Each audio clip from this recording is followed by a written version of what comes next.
বন্ধুরা, আজ অনেক দিন পরে একটি নতুন ডিজাইন নিয়ে এসেছি। এই ডিজাইনটা আপনাদের দেখাবো। এই ডিজাইনটা শুরু করার সময় প্রথমে আমি নিচ থেকে উপরের দিকে পরপর দু ঘর নিয়েছি।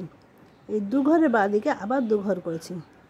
এই দু ঘরের বাঁদিকে যে করেছি এর ঠিক দুটো ঘর ছেড়ে আমি পরপর 1 2 3 4 5 ঘর নিয়েছি।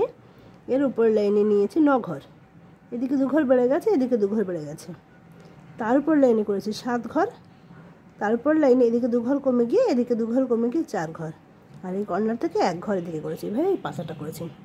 এবার এই যে 3 ঘর হয়েছে এর মিডিল থেকে আবার 2 ঘর উপর দিকে করেছি। তার উপরে পাতাটা করার সময় প্রথম লাইনে 1 ঘর, তারপর লাইনে 2 ঘর, তারপর লাইনে 3 ঘর। এরপর লাইনে বাঁদিকে একটা কমে গিয়ে ডান দিকে দুটো বেড়ে গেছে 4 ঘর। তারপর লাইনে বাঁদিকে একটা কমে গিয়ে 4 ঘর।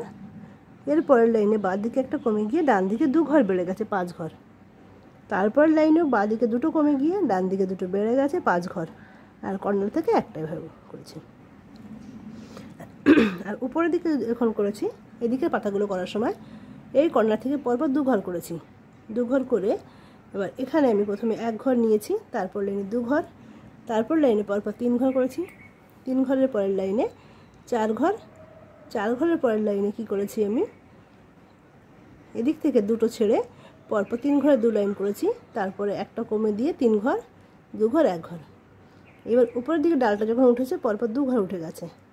আর এই 2 ঘরের কর্নার থেকে 1 2 2 ঘর নিয়েছি। তারপরে এই কর্নারে 2 ঘর, এবার 4 ঘর, তারপর 2 ঘর। এবার এখান থেকে প্রথমে দুটো ডান দিকের কর্নার থেকে আবার দুটো, আবার একটা, এইভাবে ডালটা করেছি। আর এদিকে পাতাটা করার সময় প্রথমে 1 ঘর, ডান দিকটা ঠিক রেখেছি, তারপরে 2 ঘর, তারপর লাইনে 3 ঘর, এদিকে একটা বেড়ে গেছে। এরপরে গিয়ে ডান দিক থেকে একটা কমেছে, বাঁ দিকে একটা বেড়েছে, তারপর লাইনেও তাই। এরপরে 2 ঘর করেছি, ডান দিকটা কমে মানে 1 ঘর, আবার উপরে 2 ঘর। এটা আমি ফুলটা সেলাই করেছি।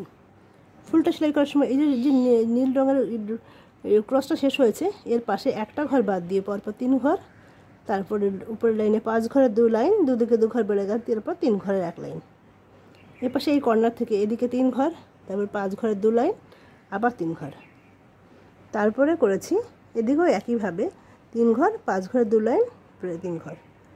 উপরের পাপড়িটাও একইভাবে করেছি। আর মাঝখানে যে জায়গাটা ফাঁকা ছিল ওটা হলুদ রঙের উল দিয়ে ভরাট করেছি। এটাও 3 ঘরের 3 লাইন। এইভাবে আমার ফুল পাতাটা সব শেষ হয়েছে।